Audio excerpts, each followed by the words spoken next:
All right, now for our second lecture, we will talk about the value of philosophy. Some people might not think it's very valuable, but actually it is quite valuable. Um, right, so this lecture is based off of Russell's The Value of Philosophy, which you should read for this course. It's required reading. And for the lecture, I will ask why study philosophy, and then we'll talk about Bertrand Russell's The Value of Philosophy. Okay, so why should a person study philosophy? There are various reasons. And I'd like to ask, do you think philosophy is valuable? Why or why not? Again, unfortunately, I can't hear your response, but you can put it in one of the discussion board topics, and I'll try to get to it. I'll try to get to everyone's comments, but we'll see, how much time I have. So why study philosophy? Number one, philosophy, namely reflecting on life's big questions, is good in itself. The way we've framed philosophy in this course is a focus on life's big questions. Right? And something to be good in itself is for it to have value intrinsically or as an end in itself for its own sake. So human beings, people, are prime examples of things that have value in themselves, right? So we think you shouldn't just harm another human being without justification. Why? Well, because we think human beings have value in themselves, not just for what they can bring us. Another way of looking at value is instrumental or extrinsic value. So something is instrumentally valued for what it can bring us. So money is instrumentally valuable. It brings us, say, food, shelter, those sorts of things. And money is not good in itself per se, or that's not the value that we see in it. We just value it for its instrumental value. So philosophy is good in itself. Just like it's good to read Jane Austen as an activity in itself. It's an end in itself. You might read Jane Austen so that you can I don't know, like look smart at parties or something, but that's instrumental value of reading Jane Austen.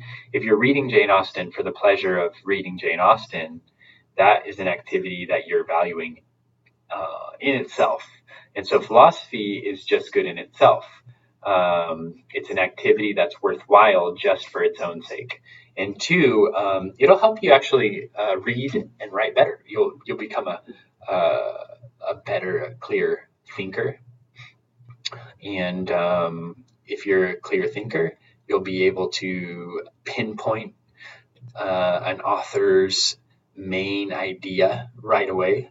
And I'm assuming the author, makes his ideas clear. And you will be able yourself to know exactly what you want to say in a paper rather than sort of ramble. And this doesn't come through one semester or summer term of studying philosophy. It comes through, studying philosophy for a while. And not just philosophy, like just, focusing on thinking critically. Okay, 3, studying philosophy can affect the way you live, and it's because reflection affects or should affect practice. Okay, so suppose that you're pro-life. That's going to hopefully impact the way you live. You won't go out and get an abortion.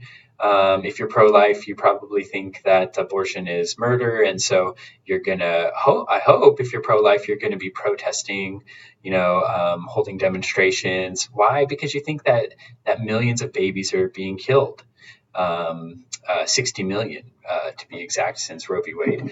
And if you're pro-choice, that should affect the way you live. So like if you're pro-choice, you probably are going to be, or you should be demonstrating like for women's rights, right? Because pro-choicers typically frame the abortion issue as a women's rights issue. Right. So one of those positions is correct and one is incorrect, but that's not the point. The point is that whatever position you take will or should affect the way you live. And So studying philosophy can impact the entire way you go about your life. So that could be good. It could be bad. Like Hitler lived by some bad philosophies, right? And so it impacted the way he lived, but not in a good way. All right, so 4, philosophy can help you become a critical thinker, which can benefit you in every area of life, even your career. Okay, so let's see. If you want to buy a car and you want to know, do I buy like say you're looking at 2 options, which you shouldn't look at 2, you should look at multiple options, but you're looking at 2 options, buy a $3,000, sort of clunker that's going to get me from A to B, or should I like take out a loan and buy a $15,000 car? And so again, I'm simplifying things by limiting it to 2 options, but if you want to be a good thinker, you're not going to limit things to 2 options. Okay. So you think, well, if you are a critical thinker, you're going to be able to weigh out the pros and the cons very clearly. And you're not just going to say, what the heck, I'll take the loan. You're going to look at the terms of the loan, see if it's actually something you can afford, see if it's worth it, that sort of thing. All right. So being a critical thinker is going to help you make decisions. It's not going to make you an informed decision maker. To become an informed decision maker, you have to gain knowledge. That's more like knowledge is like sort of above, in addition to thinking critically. So hopefully you'll have knowledge and be a critical thinker. Knowledge of car loans, knowledge of how much is in your bank account, what are your assets, that sort of thing. Okay, so also like philosophy can help your career like quite a bit. So you can find online various articles praising the philosophy major. For the Salon.com article, they have the surprising title, Be Employable, Study Philosophy, right? Like, I mean, the caricature you have of a philosophy major is that they have their head in the clouds. They're not living, real life here on Earth. And like, what do you expect your parents to say if you tell them you became a philosophy major? Probably, oh my gosh, like, what are you ever going to do with that? We're paying for your schooling and you became a philosophy major. Like, we don't want you to live in our house till you're 30. Okay, so blogging or whatever. Okay, so actually, philosophy majors are quite employable. Why? It's because philosophy focuses on thinking critically. And if you're a critical thinker, you're something that an employer wants, right? Now, you probably shouldn't tell your employer, hey, I'm a philosopher, No, you should say, hey, like, I can solve problems. I can look at issues from multiple angles, right? And you demonstrate that. That's going to be really valuable on the job. Also, this other article you can look at, that useless philosophy degree has become tech's hottest ticket, surprisingly. In Silicon Valley, philosophers, let's say people with critical thinking skills are highly sought after. And even people with, sort of people skills, things that you gain in the humanities in general.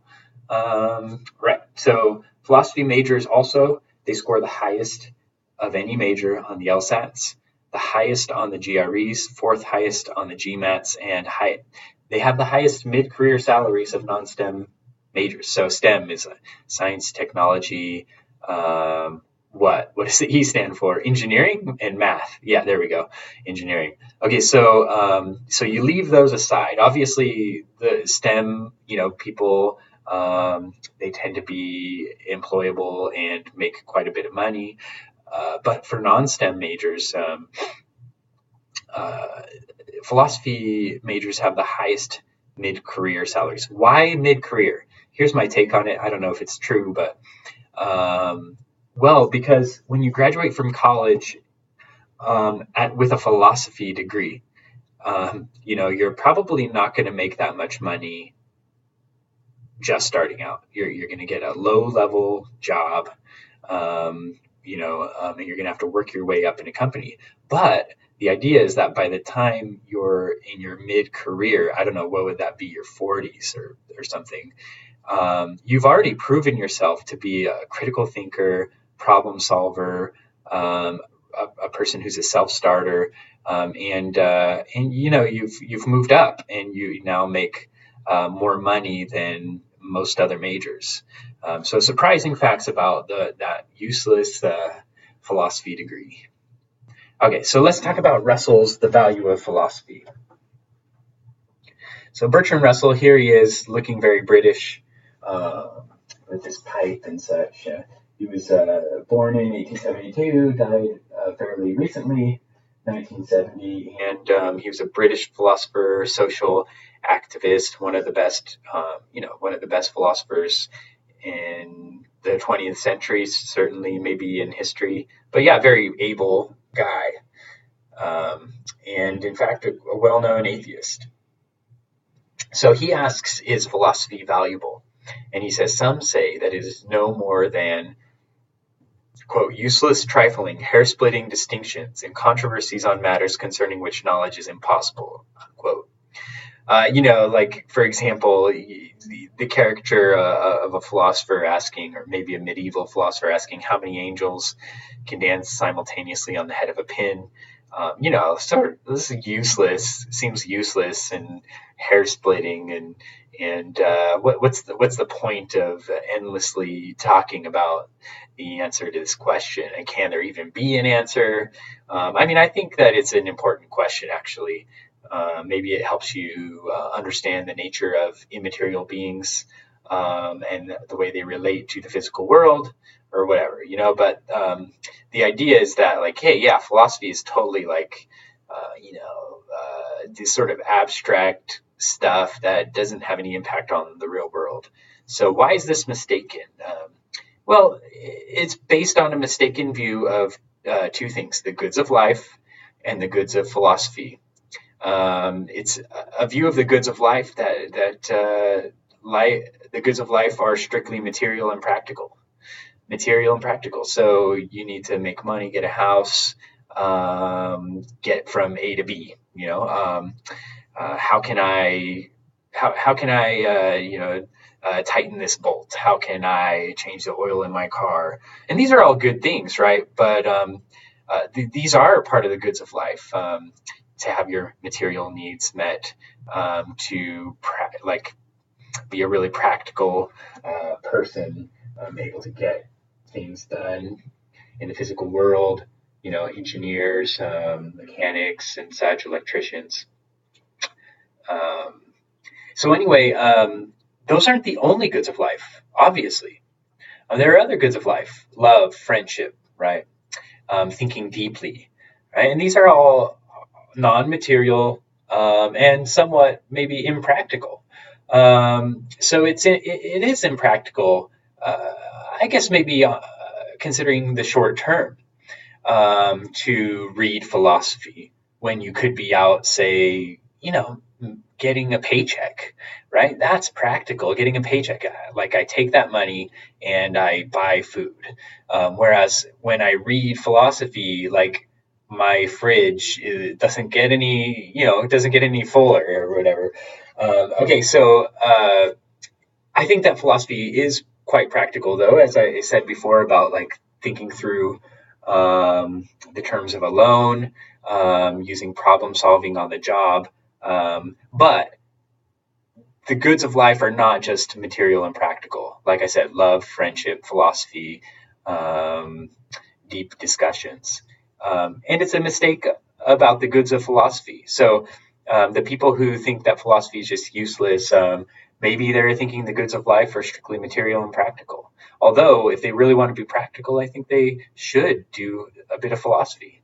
And then it's a mistaken view of the goods of philosophy, thinking that we're just splitting hairs on controversial issues. Now, there's some of that, and academic philosophy can sort of err on the side of, hair splitting distinctions, making distinctions where there are no distinctions, that kind of thing, in order to, say, get published or whatever. But that's not how philosophy, that's not how philosophy is supposed to be. The ancient philosophers, they were concerned with what is the good life for a human being, right? And that's, that's very worthwhile to explore that. And ethicists, they're focused on, should we, is abortion okay? Is physician-assisted suicide okay? What are human beings? So those have like real, traction when it comes to uh, living life. Also, does God exist? I mean, like what greater question is there to ask than whether or not God exists? We're not talking about useless trifling here. We're talking about getting at life's most important issues, right? I mean, at the end of the day, what is it to have a car or a house or whatever? Like those things are gonna um, they're not gonna last. But getting at these big questions like that can be lasting and meaningful. Okay, so philosophy, it aims at knowledge, and so it aims at the goods of the mind. Remember, the mistake is that the only goods of life are material and practical, and Bertrand Russell says that they're also goods of the mind. And philosophy is a good of the mind. So suppose that we solve only our physical needs and other needs are still unmet. There's no hunger in the world. Everyone has shelter, clothes, whatever other physical needs there are, proper access to medical care. Maybe we even cure all disease. If you solve all our physical needs, there will still be other needs that are unmet, love, friendship, etc., and knowledge of ultimate questions that would still go unmet. And these things are really important. In fact, maybe I mean maybe like the material needs we satisfy in order that we would have the space to look at these ultimate questions. So philosophy hasn't had the okay. So yes, Bertrand Russell thinks they're goods of philosophy, but he also wants to admit that philosophy hasn't had much success in providing definite answers. By definite, I take it that he means there's been no consensus on these big questions. But he wants to say, listen, that's true, but to an extent. But when answers are found in the subject breaks off from philosophy. So if you go back far enough, science was part of philosophy. It was called natural philosophy. And once science started to gain some steam, it broke off from philosophy to become its own sort of discipline. And of course, now there's not one discipline of science, but many: biology and chemistry and physics, etc. And so whenever philosophy has been successful, it's had a little baby discipline. Ooh, we had a baby, and it's going to go off into the wild world on its own, and make its own life, like physics. And so that's part of the reason that we viewed philosophy as not very successful, is because we don't realize that whenever philosophy has been successful, we break it off into its own thing and call it something else. But then there are, things that are properly scientific questions rather than philosophical. So I think a lot of that is appropriate for those disciplines to break off. Okay, so however, even if we can say that philosophy is perceived to be unsuccessful because of this issue, there's still many fundamentally philosophical questions that seem unanswerable. They won't break off into a science or something. So, for example, I don't know, what are we as human beings? Do we have a soul? I'm not sure that we can answer that scientifically. And can we answer that philosophically? Maybe. But the thing is, I doubt there's ever going to be a consensus on that among philosophers, right?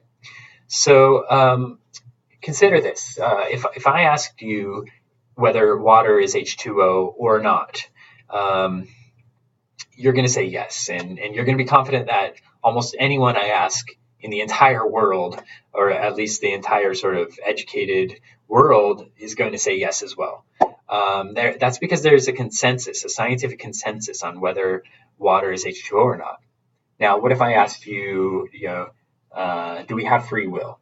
Now, you might say yes, you might say no, and you're not sure what your classmate is going to say. You're not sure what I'm going to say. You're not sure what Ted Cruz is going to say, right? Like whether or not we have a soul. And so there's no real consensus there. And among philosophers, there's no consensus. And so Yeah, maybe those can't be answered by philosophy. I don't know. Russell thinks they aren't answerable. But part of the value of philosophy, says Russell, is sought in its uncertainty. So he's thinking because of the uncertainty, that's where the value is.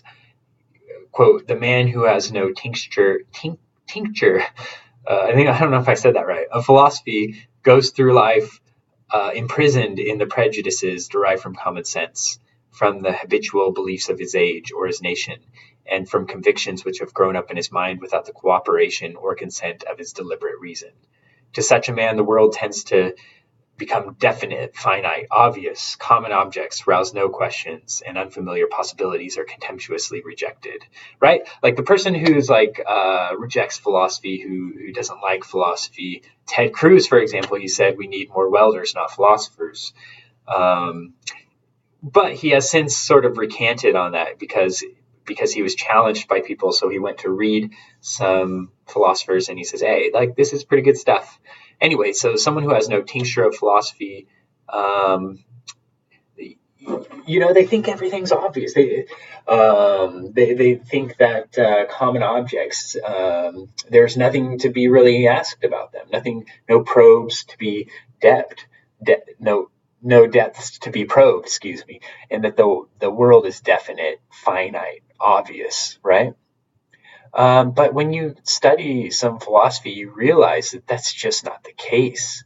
So philosophy, though unable to tell us with certainty what is the true answer to the doubts that it raises, is able to suggest many possibilities which enlarge our thoughts and free them from the tyranny of custom. I like that phrase, tyranny of custom, right?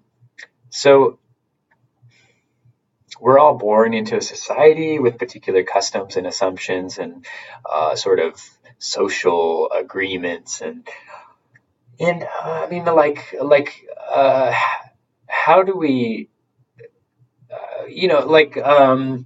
we come to believe those things, right? But do we believe them just because the society tells us they're right, or have we come to those conclusions for ourselves, right? And I wonder if you can think of any sort of prejudices or habits or customs that people in our country take as absolutely true, that aren't necessarily true or that we maybe need to look into further. One example that I like is consider the debate over same-sex marriage. All right, so if you go back to 2008, there was not a consensus, but a majority of Americans who believed that the view of traditional marriage was the correct one, and that we shouldn't legalize same-sex marriage. Right? Even Barack Obama and Hillary Clinton believed in traditional marriage. You can look up video interviews of Barack Obama where he said that marriage is between a man and a woman exclusively, right? Okay, so anyway, fast forward 10 years, and you've got the majority of the culture believing that same-sex marriage is okay, or that it's a right for individuals who have same-sex attraction to be able to marry someone of the same gender. So yeah, like now Barack Obama wouldn't be caught dead saying he supports traditional marriage, right? And so why the flip all of a sudden? Not for Barack Obama per se, he was just an example, but in our culture. And so what I would want to ask you is it isn't really my focus isn't same-sex marriage. My focus is on, wow, like in a period of 10 years, the opinion totally switched. And what I want to ask you is, like, if you lived in 2008, you probably would hold to traditional marriage. I mean, statistically. But now that you live in 2018, statistically, you would hold to same-sex marriage being a right or okay or should be legal and is legal, in fact. So did you come to that opinion just because this is what the majority thinks? You sort of hopped on the bandwagon, or did you actually think it through for yourself to determine whether you think traditional marriage is the way to go, or same-sex marriage should be permitted, or It's a right that should be granted. So what, those are sort of habits or customs that we take, we kind of assume them, and I want to know, like, should we just be assuming them? I think not. I think we need to investigate them for ourselves. Again, the focus was not same-sex marriage. The focus was on sort of, beliefs or customs that the society has. Okay, so for Russell, philosophy's chief value lies in its ability to enlarge the self because of the grandeur of the objects of philosophical contemplation. So the life of the instinctive man, the practical man, is the person with no tincture of philosophy is shut up within the circle of his private interests. Can I get that house? Can I get to work on time? How's the family? And those are all good concerns, but they shouldn't be the only concern. Whereas philosophy concerns the nature of God, the universe, and humankind. It concerns the nature of knowledge and ethics. It forces one to step outside of themselves and contemplate the world. And in doing so, you make yourself greater, right? So philosophy enlarges the self. And the instinctive man is quite small in that regard, only concerned about their own private interests. Nothing against people who are really practical, but that can't be the only good of life. Okay, now some philosophies, says Russell, assimilate the universe to man because it views man as the measure of all things, that truth is man-made, etc. He thinks this view is false, and he doesn't like this view. He thinks that truth is not determined by human opinion, that man is not the measure of all things, that there's an objective world out there that we need to discover. All right. And Russell thinks that it's false, that truth is man-made. Also, he thinks it reduces contemplation to the self. When everything is man-made, when man is the measure of all things, knowledge will be reduced to contemplation of the self and one's prejudices, habits, and desires. And then if this is so, then there's an impenetrable veil between us and the world. We know, we know about our prejudices, habits, and desires, but not about the outside world. Okay, in sum, for the value of philosophy, according to Russell, philosophy is to be studied not for the sake of any definite answers to its questions, since no definite answers can, as a rule, be known to be true, which I take issue with myself, but I'm laying out Russell's view here, but rather for the sake of the questions themselves, because these questions enlarge our conception of what is possible, enrich our intellectual imagination, and diminish the dogmatic assurance which closes the mind against speculation. But above all, because through the greatness of the universe, which philosophy contemplates, the mind is also rendered great and becomes capable of that union with the universe which constitutes its highest good. And that is Bertrand Russell's take on the value of philosophy.